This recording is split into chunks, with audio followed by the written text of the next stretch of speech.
मंत्रोच्चारण। ओम सहना भवतु सहनौ भुनक्तु सह वीर्यं करवावहै तेजस्विनावधीतमस्तु मा विद्विषावहै। ओम शांति शांति शांति। वेदांत दर्शन की कक्षा संख्या 71 है। दूसरे अध्याय का प्रथम पाद चल रहा है। इसके हमने 26वें सूत्र तक हमने विचार किया है और 26वें सूत्र में पूर्व पक्ष को लेकर के कहा है। तो पूर्व पक्ष को लेकर के क्या कहा है ये आप में से कौन बताएंगे? वेद प्रिया जी। पूर्व पक्षी का कहना है कि यदि परमात्मा बाह्य साधनों के बिना ही प्रकृति की रचना करते हैं, तो बाह्य साधनों के बिना ही जगत की रचना करते हैं, तो उनको प्रकृति का भी सहारा नहीं लेना चाहिए। और दूसरे पक्ष में कहा था कि प्रश्नकर्ता ने बोला कि अगर परमात्मा को निरअवयव बताया है शास्त्रों में, तो प्रकृति के परमात्मा के एक देश में रहने से परमात्मा के निरअवयवत्व का खंडन हो जाएगा। जी, तो ये है प्रश्न। अब इसका समाधान किया जा रहा है 27वें सूत्र में। तो अब मैं नई प्रक्रिया प्रारंभ करूंगा। रोज आप में से एक व्यक्ति बताएंगे। मैं जिनको कहूंगा वो उनको बताना होगा। सब तैयार करके आना है। तैयारी सबको करके आना है। जिनको मैं कहूंगा वो ही बताएंगे। मैं ये भी पूछ लूंगा कि कल के पाठ में क्या क्या हुआ है। इससे आप थोड़ा तैयारी करके आएंगे। और नहीं बताओगे तो फिर सबके बीच में आपको क्या कहना चाहिए, आपके अंदर हीन भावना आ जाएगी। सबके दृष्टि में आप निम्न हो जाएंगे और वो निम्नता कोई नहीं चाहता है। तो अब मैं थोड़ा आपसे मेहनत करवाना चाहूंगा। अभी तक तो ढीला ढाला चल रहा था व्यक्ति। अब वो ढीला ढालापन थोड़ा हटा दीजिएगा। सशक्त हो जाइए, सामर्थ्यवान हो जाइए, तैयारी करिएगा। अपने जीवन के लिए कुछ मेहनत करिएगा। समाधत्ते समाधान किया जा रहा है 26वें सूत्र का उत्तर। श्रुतेस्तु शब्द मूलत्वात्। श्रुतेस्तु शब्द मूलत्वात्। श्रुतेः तु नैव कृत्सन साधन अनपेक्षा प्रसंग दोषः। दोषस्य अवकाशः। नैव कृत्सन साधन अनपेक्षा प्रसंग दोषस्य अवकाशः। कहता है उत्तरकर्ता, कृत्सन साधन अनपेक्षा प्रसंग दोषस्य नैव अवकाशः। संपूर्ण साधनों की भी अपेक्षा नहीं होगी। ऐसा जो प्रसंग ला करके जो दोष दिखा रहे हो, उस दोष का अवसर नहीं आएगा। जब बाह्य साधनों की अपेक्षा नहीं है तो प्रकृति को भी नहीं लो। प्रकृति को लिए बिना ही, बिना साधन के ही जगत की रचना करो, ऐसा आप कहना चाह रहे हो। ऐसा प्रसंग, ऐसा दोष का अवसर ही नहीं आएगा। और एक बात, न च परमात्मनो निरवयवत्व बाधनम भवति। और न ही परमात्मा के निरवयवत्व का, अखंडत्व का कोई खंडन हो पाएगा। ऐसा क्यों? ये तो ही श्रुतिर्ज्ञापयति परमात्मा प्रकृतिम जगत रूपे परिणमयति। श्रुति ही ज्ञापयति। श्रुति जो है ये स्पष्ट रूप से कहती है क्या? परमात्मा जो है प्रकृति को जगत रूपे परिणमयति, जगत के रूप में बदलता है। ये तो श्रुति स्वयं कह रही है। तो जब श्रुति कह रही है तो आपके कहने या मेरे कहने या किसी के कहने से क्या दोष आएगा? श्रुति से बढ़कर कोई प्रमाण नहीं हो सकता। श्रुति क्या कह रही है? एकम बीजम बहुधा यह करोति। यह जो परमात्मा एकम बीजम, एक बीज समान प्रकृति को लेकर बहुधा करोति, अनेक प्रकार के पदार्थों को करोति, बनाता है। श्रुति स्वयं कह रही है। ये श्वेताश्वतर उपनिषद का है। प्रकृति विषय का या ऐसा श्रुति तस्य खलु। ये जो प्रकृति विषयक जो श्रुति है, यहां पर एकम बीजम बहुधा या करोति जो श्रुति है, ये प्रकृति विषयक है। तस्याह खलु, और इस श्रुति का मूल क्या है? शब्द मूलत्वाद। शब्दो मूलः शब्द मूलः, शब्द ही मूल है। यह शब्द क्या है? शब्दो वेदः। यह शब्द वेद को कहा जा रहा है। तन्मूलत्वात्, अर्थात वेद मूलक होने से इस शब्द का, अर्थात जो श्वेताश्वतर में जो शब्द प्रमाण आया है, इस शब्द प्रमाण का मूल भी शब्द है, और वो कौन है? शब्द वेद है।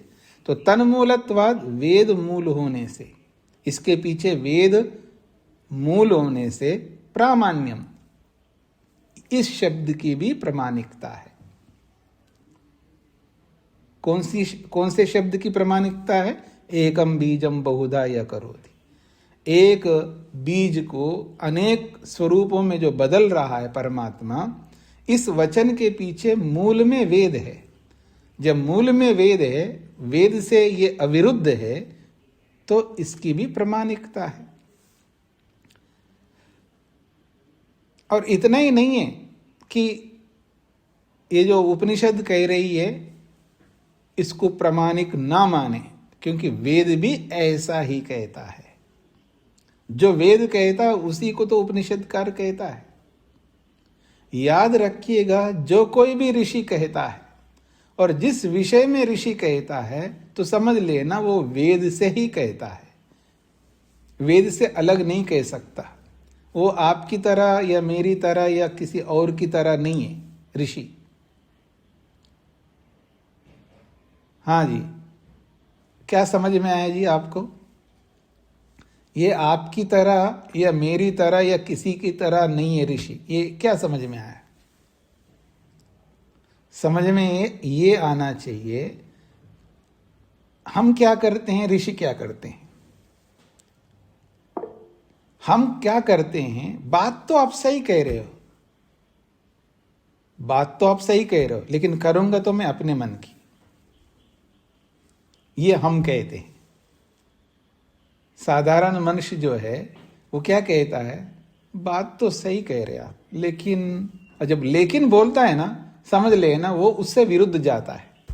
किससे? प्रमाण से, ईश्वर से, वेद से, ऋषियों से, महापुरुषों से विरुद्ध जाता है। उसे ये समझ में नहीं आता है व्यक्ति को कि मैं ऐसा करके कर क्या रहा हूं। मैं ईश्वर का अपमान कर रहा हूं, ऋषियों का अपमान कर रहा हूं, वेद का अपमान कर रहा हूं, महापुरुषों का अपमान कर रहा हूं। उसको एहसास नहीं होता है। उनकी अवहेलना कर रहा हूं मैं, उसको ये समझ में नहीं आता।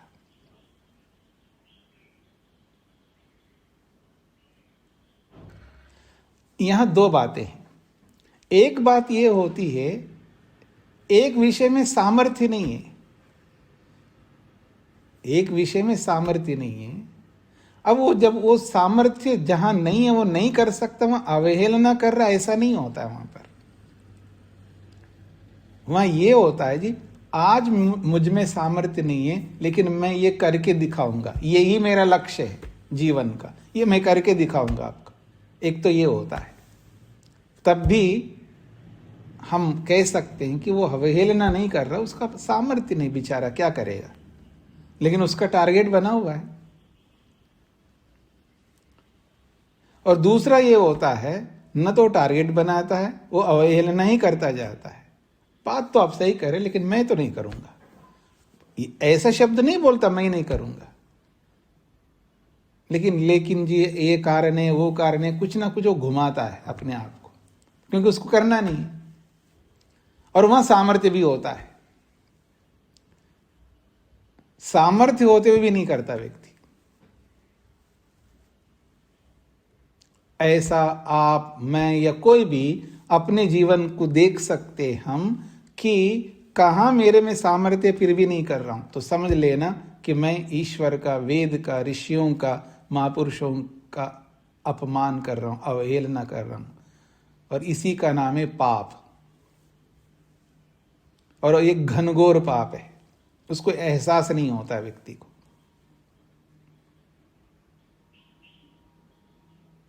उसको ये समझ में नहीं आता है कि मैं पाप पे पाप कैसे करता जा रहा हूं, सुबह से लेकर रात तक पाप करता जा रहा हूं, और अपेक्षा करता हूं भगवान का दर्शन कर लूं, कोई कृपा कर ले मेरे ऊपर, कोई आशीर्वाद दे दे मुझ पर। ये आशा रखता है व्यक्ति, और करना नहीं है उसको, वो अपने शर्तों पे जीना चाहता है। तो कितना, इसी को कहते हैं व्यापक रूप से नास्तिक। नास्तिको वेद निंदक। वो कर क्या रहा है? वो वेद की निंदा कर रहा है। जब ईश्वर के आदेश को, वेद के आदेश को, ऋषियों के आदेश को, महापुरुषों के आदेश का पालन नहीं कर रहा है, अर्थात उसको नहीं मान रहा, उसका अपमान कर रहा है। और जिसका अपमान हम करते हैं तो हम वेद का निंदक ही तो है ना, वेद की निंदा कर रहे हैं हम लोग। तो नास्तिक होकर के कैसे ईश्वर को पा सकते हैं? कभी सोचिएगा आप इसको विषय बना करके, तो आपको पता लग जाएगा। तो कहा जा रहा है कि वेदम तन्मूलत्वात् प्रामाण्यम, वेद मूलक होने से ये उपनिषद भी प्रमाण है। वेदे ही, और वेद में भी कहा है, तम आसीत तमसा गूढ़म अग्रे अप्रकेतम सलिलम सर्वमा इदम तुच्छेन अवपिहितम यदासीत तपसः तन्महिना जायते एकम। ये मंत्र अनेक बार पीछे आया, अभी तो दूसरा अध्याय चल रहा है, लेकिन पहले अध्याय में एक बार नहीं अनेक बार आया ये मंत्र। तम आसीत, अंधकार ही था, तम कहते अंधकार, अंधकार ही आसीत था। तमसा गूढ़म, और अंधकार से ढका हुआ था। कब? अग्रे, सृष्टि की उत्पत्ति से पहले। सृष्टि की उत्पत्ति से पहले अंधकार से ढका हुआ था, और अप्रकेतम, जानने योग्य नहीं था। और था कैसा?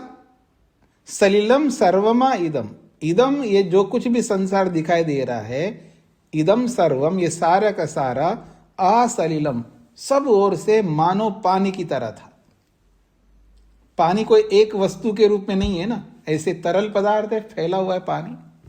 मानो उपमा दे रहे, सलिलम सर्वम आ इदम, मानो ये पानी की तरह ऐसे बस पड़ा हुआ है, फैला हुआ है, जैसे पानी फैला हुआ रहता है। तुच्छेन आभु अपीतम, तुच्छेन बड़े तुच्छ रूप में, बहुत थोड़े के रूप में, एक देशी के रूप में। आभु नामक ये जो प्रकृति है, ये अपीतम ढका हुआ था अंधकार से। यद आसीत, ऐसा ये अंधकार से ढका हुआ था। फिर परमात्मा ने क्या किया? तपसः, अपने तपस्या से, अपने सामर्थ्य से, अपने ज्ञान रूपी तपस्या से, तत् उस प्रकृति को लेकर के, महीना जायता एकम, एक महीना के रूप में, अर्थात एक महतत्व के रूप में एक पदार्थ को सबसे पहले उत्पन्न किया। ये ऋग्वेद का मंत्र है। अत्र, इस मंत्र में, जगत कारणम अव्यक्तम, जगत का कारण अव्यक्त है, और वो तुच्छेन, इस शब्द के माध्यम से बोला गया है, अर्थात तुच्छ रूपेण, एक देशित्वानि। वो तुच्छ रूप क्या है उसका? एक देशी के रूप में विराजमान था, बस परमात्मा के एक देश में था। और उस परमात्मा ने सम्मुखम वर्तमान आसित, वो परमात्मा के सम्मुख था, एक तुच्छ के रूप में, एक देशी के रूप में। तत्परमात्मनो महिम्ना खलु एकम महतत्वम प्रथमम जातम इति वर्णितम। तत् उस प्रकृति को लेकर के परमात्मा ने महिम्ना नाम से, अर्थात एकम महतत्वम, एक महतत्व को, प्रथमम सबसे पहले, जातम उत्पन्न किया, इति वर्णितम, ऐसा वेद वर्णन करता है। अर्थात इसका अभिप्राय यह है कि ऋग्वेद में यह स्पष्ट कहा है, जो तुच्छ रूप में आभु नामक जो अव्यक्त प्रकृति थी, जो अंधकारमय में थी, उसको लेकर के सबसे पहले महिम्ना अर्थात महतत्व के रूप में एक सबसे पहले एक पदार्थ को उत्पन्न किया। ये वेद भी कहता है। अच्छा, इतना ही नहीं, एक और भी बात है उसी सूक्त में, ये नासदीय सूक्त कहलाता है जी, 10वें मंडल का ऋग्वेद का नासदीय सूक्त है। आप ऋग्वेद आदि भाष्य भूमिका में भी देख सकते हैं, इसको पूरे सूक्त को दिया है वहां पर। अच्छा, और एक बात है, उसी सूक्त में, उसी वेद में ये भी कहा, यो अस्य अध्यक्षः परमे व्योमन, वो इस प्रकृति रूपी अव्यक्त का अध्यक्ष रूप में है। परम व्योमन, आकाश के समान व्याप्त परमात्मा जो है, वो इस प्रकृति का अध्यक्ष के रूप में था, उसी ने इस ब्रह्मांड को उत्पन्न किया। ये भी कहा जा रहा है। अस्य जगता सर्जनम ततो अव्यक्ता तुच्छ रूपाद अभवत। अस्य जगतः, इस दिखाई देने वाले जगत का, सर्जनम उत्पत्ति, निर्माण, ततः अव्यक्तात्, उसी अव्यक्त से, जो कि तुच्छ रूपाद, उस तुच्छ रूपी अव्यक्त से अभवत उत्पन्न हुआ है। सो अस्य अव्यक्तस्य अध्यक्षः आसीत्, उसी अव्यक्त प्रकृति का अध्यक्ष स्वामी परमात्मा था। इति एवं शब्द मूलत्वम दृश्यते, इस प्रकार से शब्द मूलत्व को लेकर के यहां पर दिखाया गया है। अर्थात सृष्टि प्रकृति को लेकर के ही बनाता है, ये शब्द मूलक है, वेद मूलक है, यही दिखाया गया है। बिना कुछ लिए परमात्मा कैसे अपने आप बना देगा?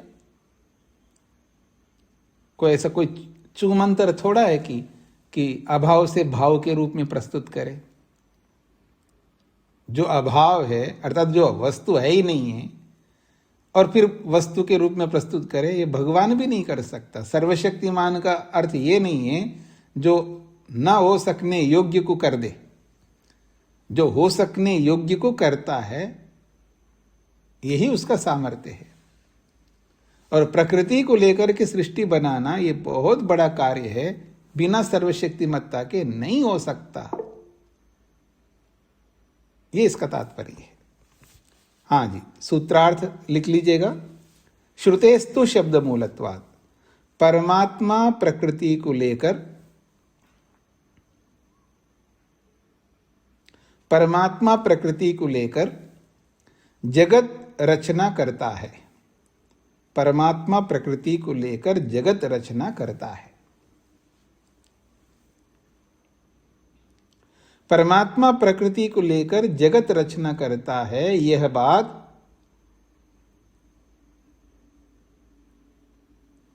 उपनिषद से और वेद से सिद्ध होती है।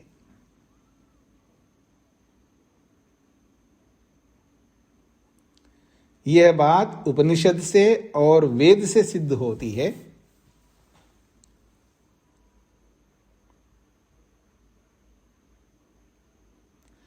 यह बात उपनिषद से और वेद से सिद्ध होती है।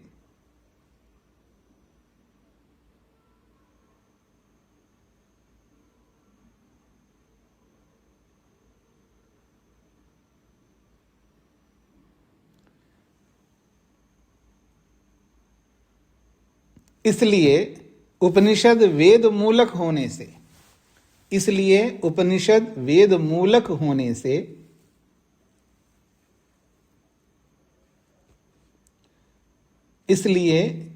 उपनिषद वेद मूलक होने से पूर्व सूत्रोक्त कोई विरोध नहीं आएगा। पूर्व सूत्रोक्त कोई विरोध नहीं आएगा।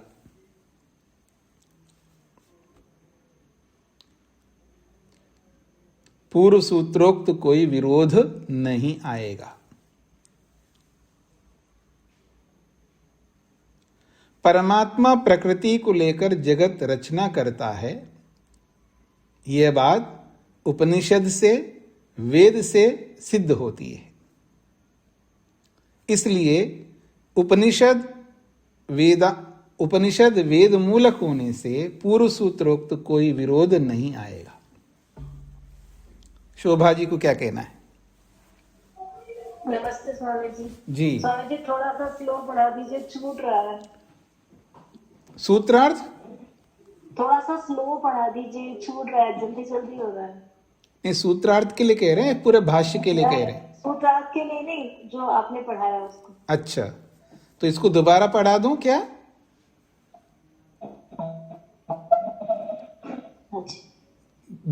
दोबारा बोलना है इसको? थोड़ी सी धीमी गति कर लीजिए बस, थोड़ी सी। अच्छा, नहीं इसको दोबारा थोड़ी सी गति धीमी। ठीक है, ठीक है। अरुण जी को क्या कहना है? हाँ स्वामी जी नमस्ते। स्वामी जी यहाँ पर आभू का जो है वो मूल प्रकृति को लेकर है क्या? हाँ, आभू का मतलब यहाँ अव्यक्त मूल प्रकृति है। जी जी जी जी। हाँ जी, तेज नारायण जी। जी स्वामी जी। जी, उत्तर देते समय उपनिषद का प्रमाण दिया गया जी के सहयोगी के रूप में या और स्पष्ट करने के लिए वेद के प्रमाण दिए जाते हैं, लेकिन यहाँ उपनिषद के प्रमाण को भी प्रमाणित करने के लिए वेद का प्रमाण दिया गया है। ये अंतर थोड़ा स्पष्ट नहीं हो पाया। नहीं, देखिए श्रुति से मैंने बोला था ना कि श्रुति शब्द से उपनिषद को भी श्रुति में लेते हैं लोग। तो वैसे ही यहाँ श्रुतेस्तु शब्द मूलत्वाद जो कहा है, ये जो श्रुति है, अर्थात श्रुति कौन सी है? ये उपनिषद है।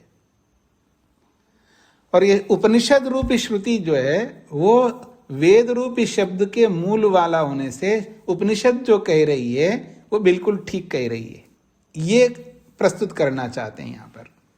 तो इसमें आपका क्या प्रश्न है, आप दोबारा बताइए। मेरा कहना है कि अब तक जो प्रमाण दिए गए वे उपनिषद के पर्याप्त माने गए, वेद को उनके सहयोगी के रूप में या अतिरिक्त प्रमाण के रूप में प्रस्तुत किया गया। यहाँ पर उपनिषद का जो प्रमाण दिया गया तो उपनिषद के प्रमाण को भी प्रमाणित करने के लिए वेद का प्रमाण दिया गया। हाँ, तो ये अंतर, हाँ, ये अंतर तो है कि क्योंकि उपनिषदों को ही लेकर के ही चर्चा हो रही ना। उपनिषद के अंतर्गत जो जो बातें कही गई उसी को लेकर के पूरा वेदांत है। तो वहां उपनिषद के देते हुए भी साथ साथ में वेद को भी देते हैं ना। पीछे भी वेद के भी प्रमाण कई जगह पर दिया है। तो उपनिषद को प्रमाणित करने के लिए वहां पीछे नहीं दिया है, जैसे उपनिषद में कहा वैसा ही वेद में भी कहा है, इस रूप में दिया है। अब यहां इसमें उपनिषद को वेद मूलक सिद्ध करने के लिए प्रमाण दिया, बस ये अंतर है।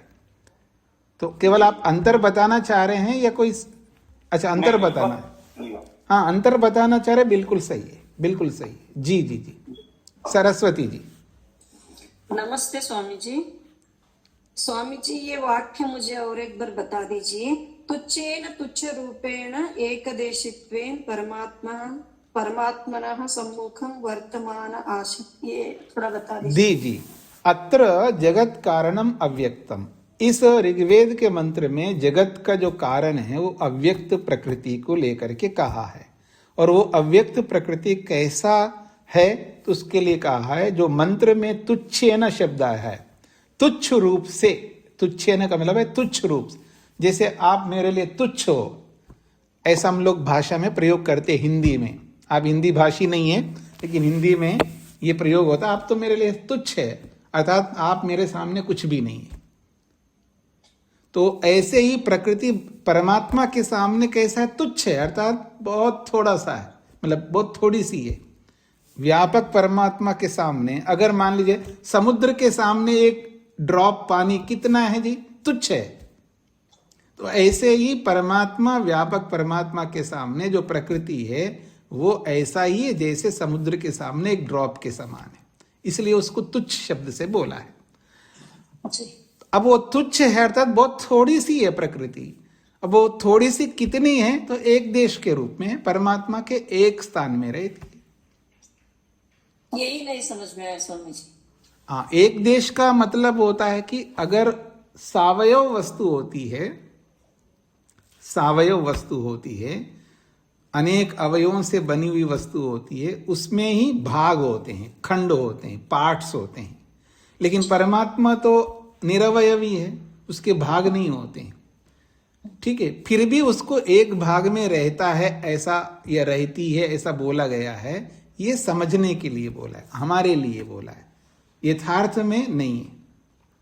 बस परमात्मा में रहती है प्रकृति, बस इसका ही अर्थ होगा। फिर आप ही पूछोगे परमात्मा में सब जगह रहती है, आप ही पूछोगे प्रश्न, तो उसका उत्तर है नहीं, सब जगह नहीं रहती है, परमात्मा के एक देश में रहती है। ये समझाना है, ये समझाने की भाषा है। और समझाने की भाषा का प्रयोग ना किया जाए तो सीधा अर्थ होगा प्रकृति रहती कहां? परमात्मा में रहती है। फिर वहां कहां रहती है ये प्रश्न करने की आवश्यकता नहीं है। अगर फिर भी कोई करेगा तो ये उत्तर तो उसका यही होगा, परमात्मा के एक देश में रहती है जी। धन्यवाद। राजकुमारी जी को क्या कहना है? पूज्य स्वामी जी नमस्ते। फिर हम उपनिषद को श्रुति में लें या स्मृति में लें? ऐसा है कि एक अलग अलग दृष्टिकोण से परिभाषाएं बनाई जाती है। जिस परिभाषा में उपनिषद को, ब्राह्मण ग्रंथ को श्रुति मानते हैं, वो किसी सीमित प्रसंग में मानते हैं, तो वहां श्रुति मान सकते। लेकिन व्यापक रूप से यदि देखा जाए तो फिर वहां पर स्मृति में ले लिया जाएगा। अब यहां श्रुति बोला है और हम नहीं बोल रहे हैं, ये वेद व्यास जी बोल रहे हैं। तो वेद व्यास जी जब इसको श्रुति बोल रहे हैं तो वो एक सीमित परिभाषा को ध्यान में रख करके बोल रहे हैं। और ये बात आप सबको तभी समझ में आएगा जब आप श्रोत ग्रंथों को पढ़ेंगे और मीमांसा ग्रंथ को पढ़ेंगे, तो आपको व्यापक रूप से समझ में आएगा। ठीक है अच्छा स्वामी जी, धन्यवाद। जी जी जी। हाँ, सरिता जी को क्या कहना है? स्वामी जी नमस्ते जी। ये श्रुते तु और अधिकम तू जो आता है बीच में, तो इसका अर्थ क्या होता है? वैसे तो परंतु वगैरह कई अर्थ होते हैं शायद। हाँ, तो कई अनेक बार तू का मतलब तो।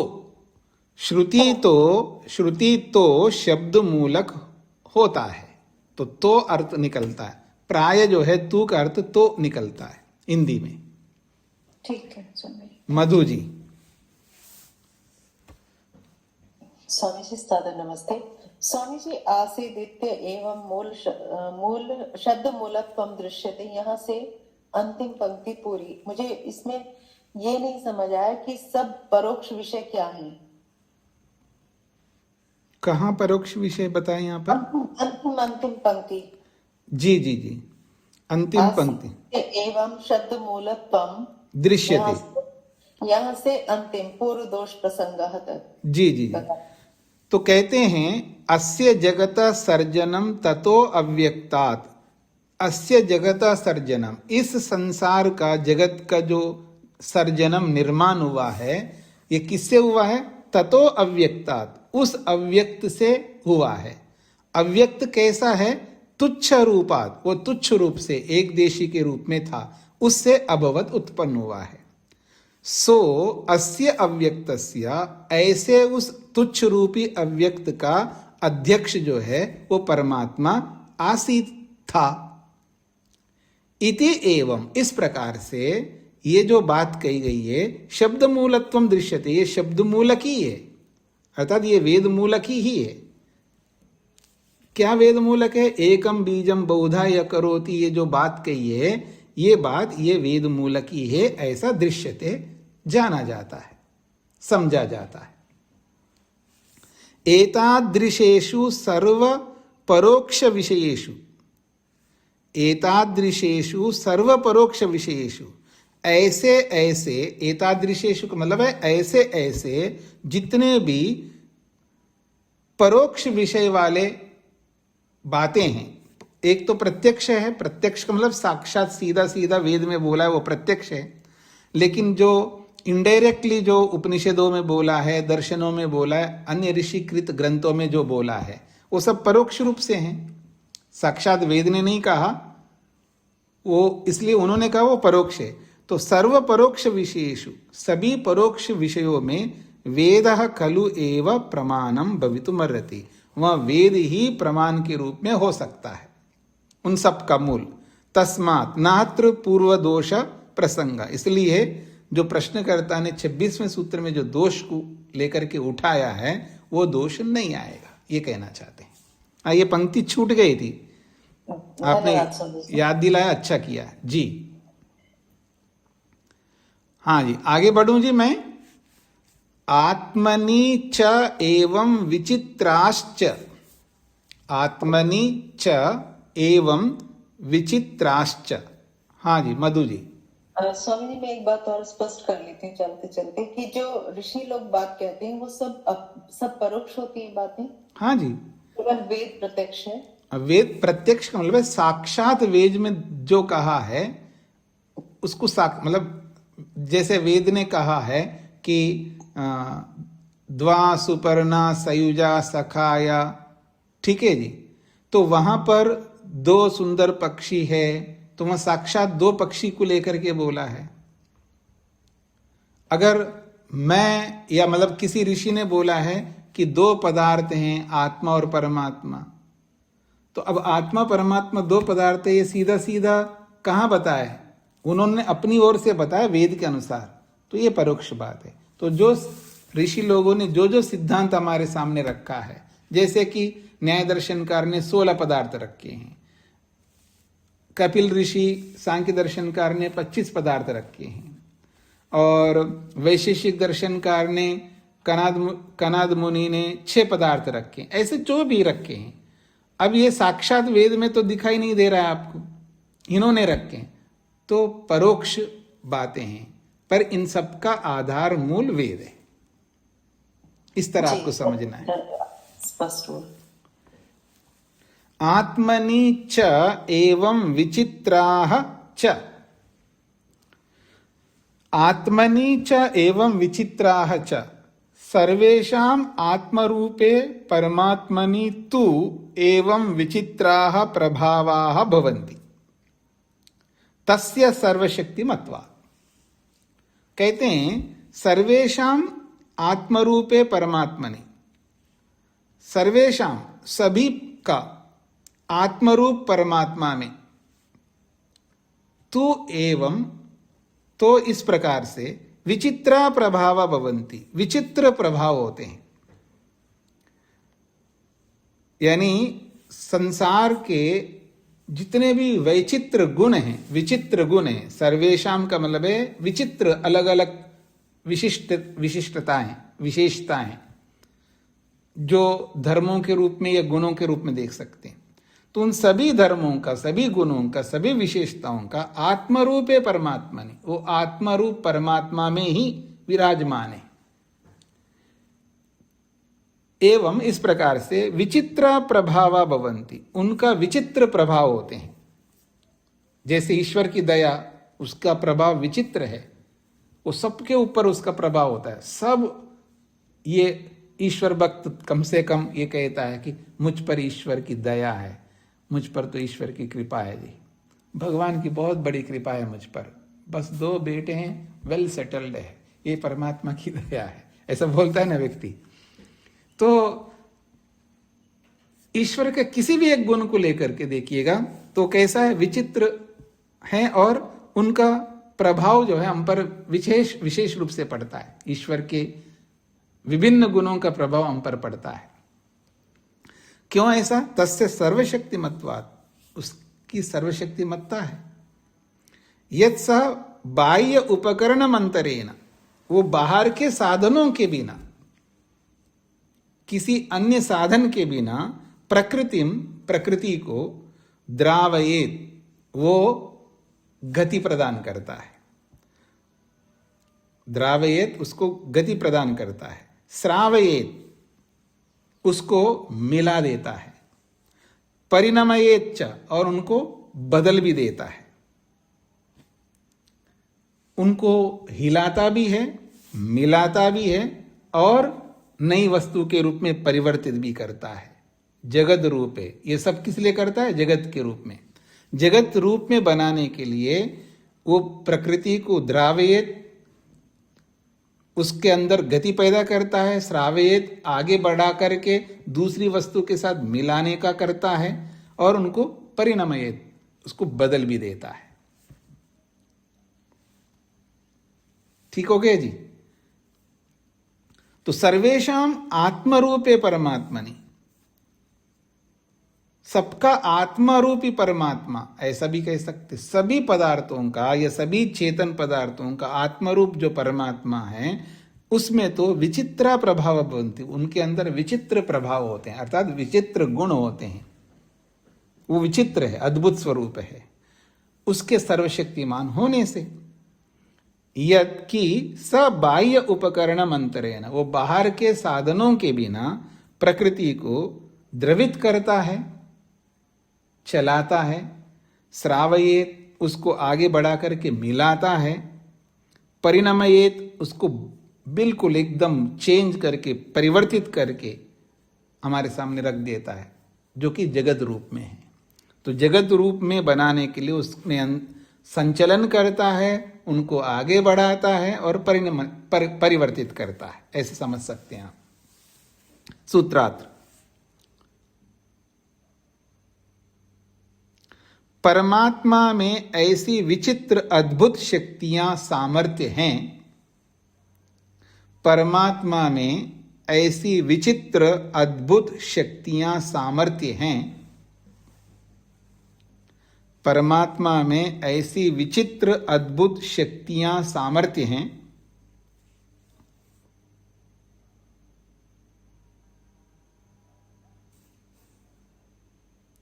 परमात्मा में ऐसी विचित्र अद्भुत शक्तियां अर्थात सामर्थ्य हैं। परमात्मा में ऐसी विचित्र अद्भुत शक्तियां अर्थात सामर्थ्य हैं, जिससे अन्यों के सहयोग के बिना,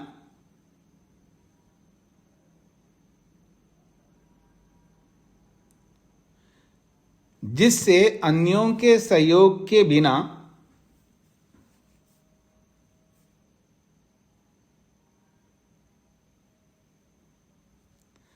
जिससे अन्यों के सहयोग के बिना सृष्टि संबंधी सब कार्य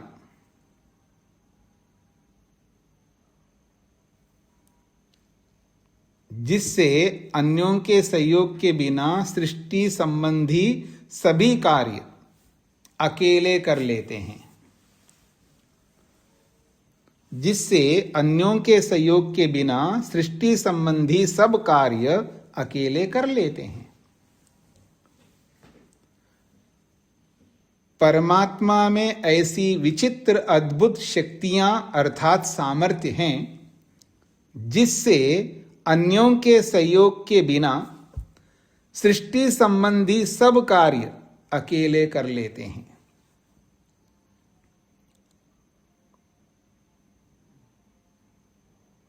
स्पष्ट हो गए जी? शकुंतला जी। हाँ जी, नमस्ते स्वामी जी। जी स्वामी जी, यहाँ ये जो सर्वेशाम है जी, तो सर्वेशाम में जड़ और चेतन दोनों आएंगे? हाँ ले सकते हैं, वैसे ले सकते, कोई दिक्कत नहीं है जी। और आत्मरूपे वो थोड़ा समझा दीजिए, सर्वेशाम आत्मरूपे। ये आत्मरूप है, परमात्मा का विशेषण है। परमात्मा कैसा आत्मरूप है, तो आत्मरूप परमात्मा में ये सारे विचित्र अद्भुत शक्तियां विद्यमान है। अच्छा जी। ठीक है स्वामी जी। अब वो जो 26वें सूत्र में प्रश्नकर्ता ने जो प्रश्न रखा है, उसी प्रश्नकर्ता का ही दोष दिखाएंगे इस 29वें सूत्र में। नरेंद्र पाल जी। नमस्ते स्वामी जी। स्वामी जी, इस सृष्टि में जो भी मनुष्य है या ये प्रकृति है, जो भी गुण है वो ईश्वर के ही गुण है, और जो दोष आते हैं वो क्या हमारी अज्ञानता का कारण है, या वो भी उसमें भी कुछ ईश्वर का है? आप प्रश्न इस तरह कर सकते हैं, जो भी हमारे में गुण आते हैं, हमारे में जो गुण आते हैं वो परमात्मा के गुण हैं, ठीक है। प्रकृति में जो गुण आते हैं वो परमात्मा के नहीं, प्रकृति के ही है। हमारे में जो गुण आते हैं वो परमात्मा के आते हैं। जैसे प्रकृति में रूप गुण आया तो हमारा परमात्मा का थोड़ा है, वो प्रकृति के आता है। जगत में जितने भी गुण है वो प्रकृति के ही है, ठीक है जी। और हमारे में जो गुण आते हैं, गुण का मतलब है जैसे मैं ज्ञानवान हूं, बलवान हूं, जो भी हैं वो ईश्वर के हैं, ऐसा आप कह सकते हैं। और हमारे में जो दोष आते हैं, वो दोष जो है मेरे खुद के हैं, और वो दोष मेरे में है ही नहीं, तो कहां से आए? प्रकृति अर्थात जगत का और आत्मा का जब संयोग होता है ना, उस संयोग से मेरे अंदर जो अल्पज्यता है, उस अल्पज्यता से पैदा हो जाते हैं। वैसे पैदा नहीं होंगे, लेकिन जब जगत के साथ मेरा संबंध हो जाएगा, संयोग, आपने योग दर्शन में पढ़ा है, संयोग जो है ना वो इस अविद्या का कारण है। संयोग, अगर मैं संयोग को प्राप्त नहीं होता, मेरे में अविद्या ही नहीं पैदा होगी। तो संयोग जो है वो अविद्या को उत्पन्न होती है। तो संयोग अपने आप में उत्पन्न नहीं करता है, उस संयोग से मेरी अल्पज्यता से उत्पन्न होते हैं। जी आगे बढ़ता हूं जी।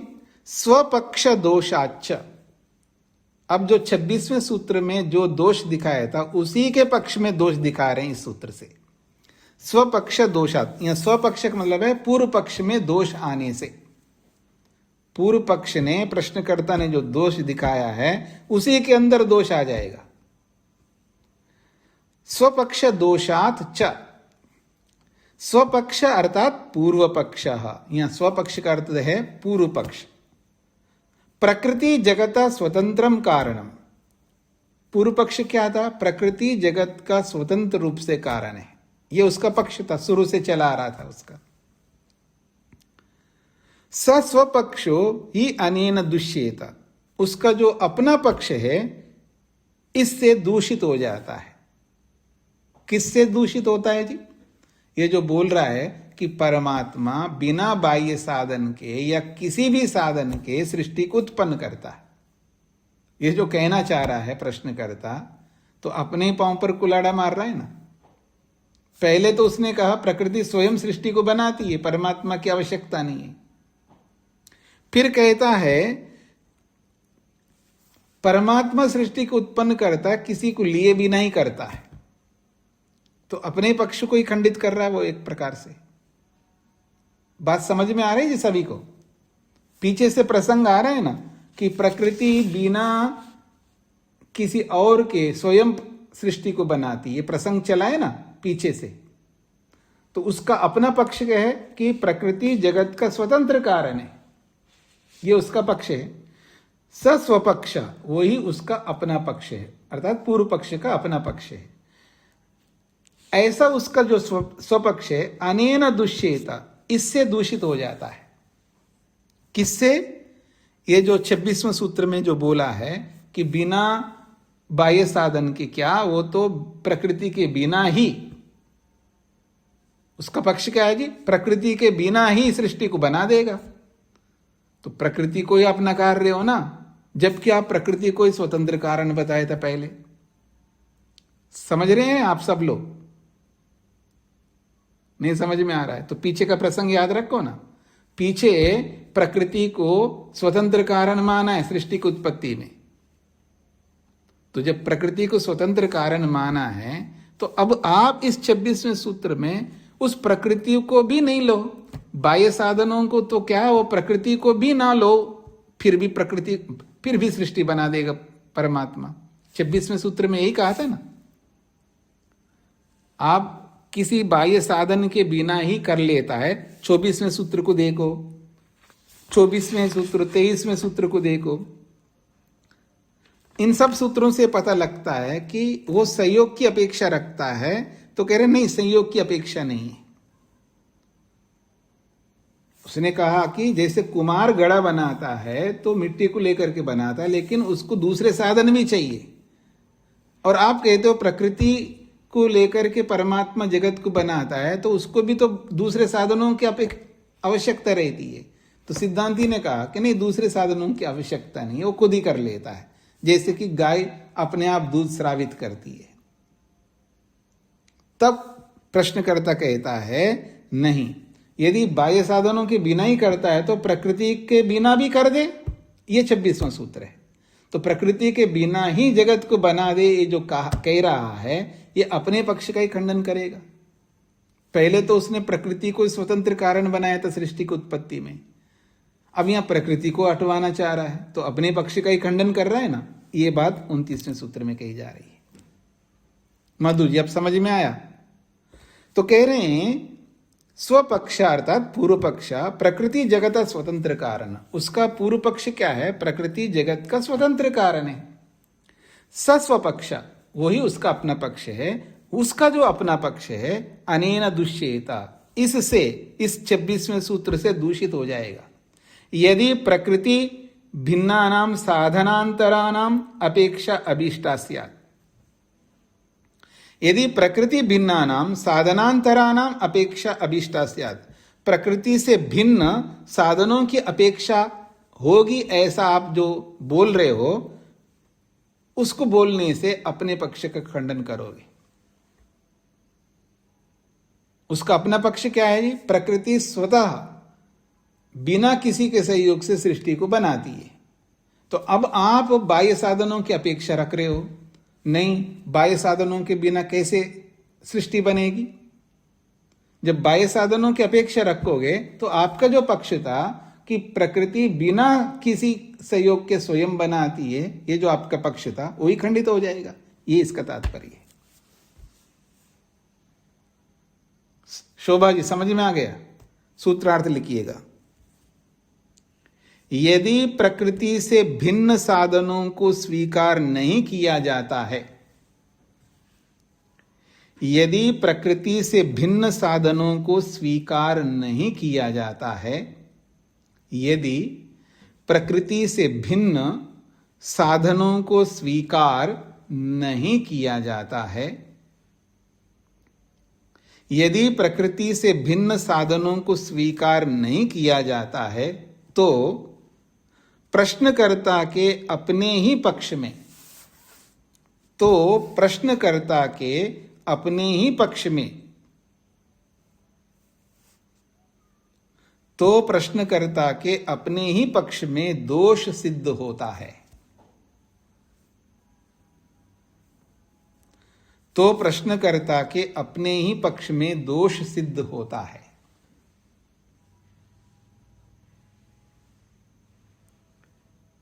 यदि प्रकृति से भिन्न साधनों को स्वीकार नहीं किया जाता है तो प्रश्नकर्ता के अपने ही पक्ष में दोष सिद्ध होता है।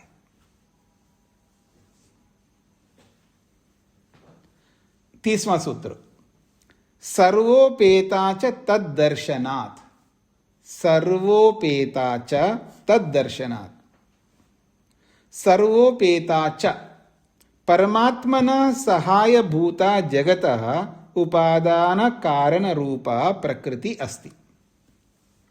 परमात्मना, परमात्मा के सहायभूता सहायक रूप में, जगत उपादान कारण रूपा, जगत का उपादान कारण रूप प्रकृति है। अर्थात परमात्मा सहायता लेता है प्रकृति से, तभी तो जगत बनाएगा। बिना प्रकृति का सहयोग लिए परमात्मा जगत को कैसे बना पाएगा? तो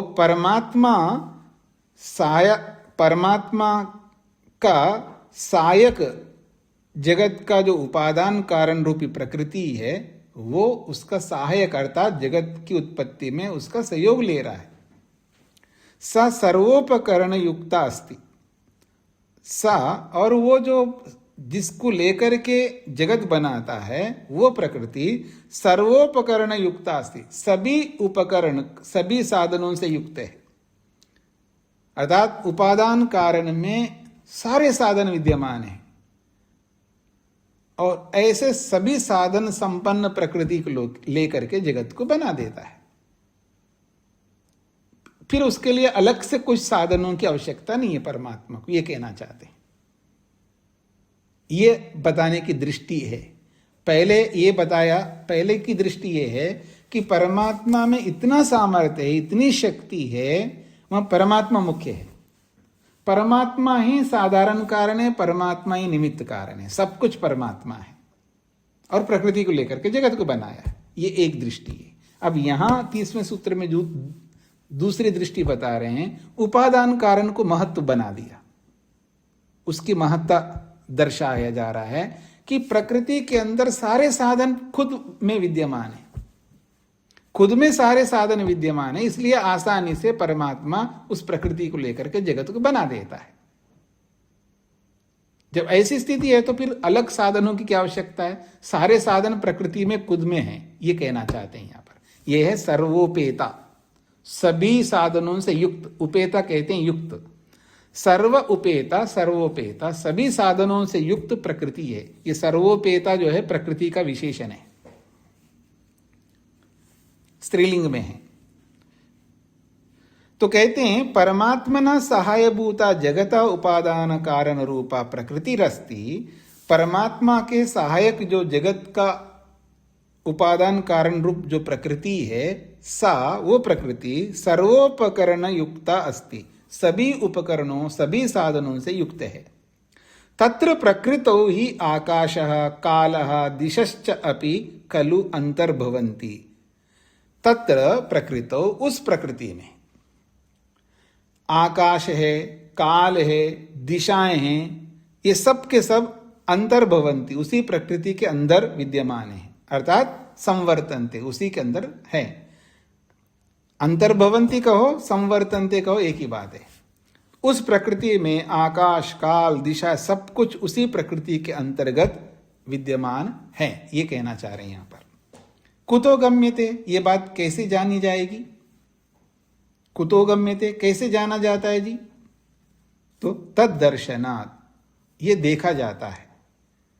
तदित्थम तस्याह सर्वोपकरणवत्व प्रतिपादनात्, तदित्तम वो इस प्रकार देखा जाता है कि तस्याह उस प्रकृति को सर्व उपकरणत्व प्रतिपादनात्, उस प्रकृति को सभी साधनों से युक्त वर्णन किया गया होने से, अर्थात प्रकृति को सभी साधनों से युक्त वर्णन किया गया होने से।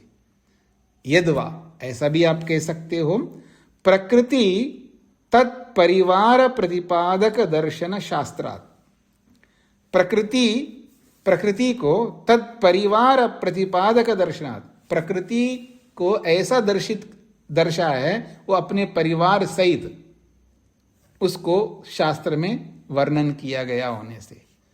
मैं अपने परिवार से युक्त हूं, अर्थ अकेला नहीं हूं, मेरा परिवार है, मेरे ब्रह्मचारी, मेरे आश्रमवासी, ये सब मैं परिवार से युक्त हूं, मैं अकेला नहीं हूं। तो ऐसे ही प्रकृति भी अकेली नहीं है, वो अपने परिवार सहित है, अर्थात जो दिशा है, काल है, आकाश है, वो उसके परिवार है। तो अपने परिवार से युक्त विद्यमान है, ऐसा शास्त्र उसको दिखाता है, ये कहना चाहते हैं। जैसे कि प्रकृते महान महतो अहंकारो अहंकारात् पंचतन्मात्रानि पंचतन्मात्रेभ्य स्थूलभूतानि, ऐसे जो सांख्य दर्शनकार ने बताया है, वो उसका तात्पर्य ये है कि वो अपने परिवार से सब साधन संपन्न है, इसलिए प्रकृति स्वयं जो है वहां पर महतत्व, अहंकार, ये सब इन सबको उत्पन्न करता गया है, ऐसा समझ लीजिएगा। अर्थात वो खुद नहीं कर रही है, ईश्वर के सहयोग से कर रही है। अर्थात ईश्वर का सहयोग वहां पर, ईश्वर निमित्त कारण है और प्रकृति से महान महतत्व बन रहा है, अहंकार बन रहा है, ये सब बन रहा है। इसका मतलब वहां पर शास्त्रकार ने ये नहीं बोला है कि प्रकृति के अलावा ये भी साधन है, उनको लेकर के ये बना रहे, ऐसा नहीं बोला है। बस प्रकृति को लेकर के बनाए, ये बताया गया है।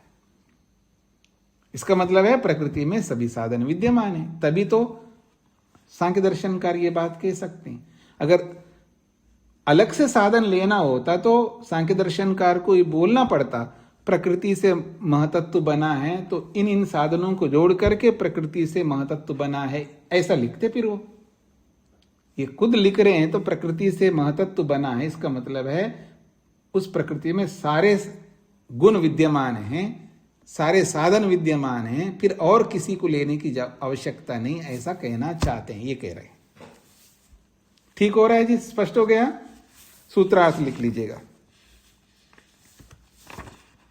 जिस प्रकार नहीं, कार्य जगत के लिए, कार्य जगत के लिए, कार्य जगत के लिए प्रकृति स्वयं सभी सामर्थ्यों से युक्त है। कार्य जगत के लिए, कार्य जगत के लिए प्रकृति स्वयं सभी साधनों से युक्त है।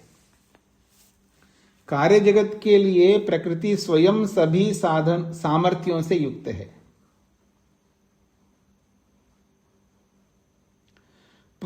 कार्य जगत के लिए प्रकृति स्वयं सभी सामर्थ्यों से युक्त है। प्रकृति के अतिरिक्त अन्य साधनों की आवश्यकता नहीं। प्रकृति के अतिरिक्त अन्य साधनों की आवश्यकता नहीं। प्रकृति के अतिरिक्त अन्य साधनों की आवश्यकता नहीं। प्रकृति के अतिरिक्त अन्य साधनों की आवश्यकता नहीं, ऐसा ही शास्त्रों में वर्णन देखा जाता है। ऐसा ही शास्त्रों में वर्णन देखा जाता है। ऐसा ही वर्णन शास्त्रों में देखा जाता है, या ऐसा ही शास्त्रों में वर्णन देखा जाता है। हाँ, ऐसा थोड़ा सा अंतर कर दिया, ऐसा ही शास्त्रों में वर्णन देखा जाता है। कार्य जगत के लिए प्रकृति स्वयं सभी सामर्थ्यों से युक्त है। प्रकृति के अतिरिक्त अन्य साधनों की आवश्यकता नहीं है, ऐसा ही शास्त्रों में वर्णन देखा जाता है।